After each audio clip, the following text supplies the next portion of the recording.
earlier is key here. Context is everything. And I'll give the example. I was talking to a client of mine, or new client, maybe a week or so ago, and we were going into, his goals, his targets, et cetera.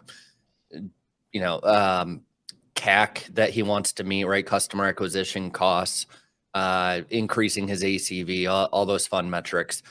And then at the end, he mentioned, oh yeah, and I'm trying to raise around. And I'm thinking that has a profound impact on how you approach your growth strategy tenfold.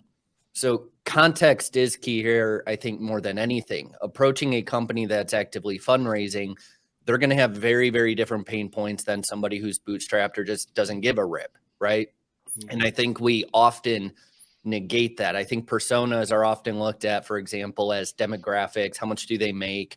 Male or female, all that garbage. It's what are they responsible for? What is their boss breathing down their neck for? What are the KPIs they have to report back? That context unlocks just ridiculous growth. Yep. Mm-hmm. Well, and I think that's the problem that we're seeing out in the Salesforce today.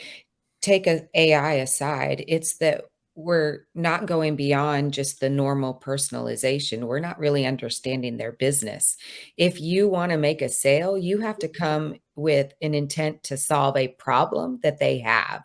And you've got to start digging and understanding what that problem is. Now, you may get it all wrong, but when you have when you try to get their attention, you want to, like Riaz said, it's about the subject line, but you want it to be something that you think that they really, truly have a problem with. Now, if you get it wrong, if you've got a great subject line, but you've approached it in a way, they're going to be, wait a minute, that's not our true problem. You've still gotten them engaged. But what we are forgetting about is really how to engage with them more than just personalization, but selling to their business needs and solving a problem.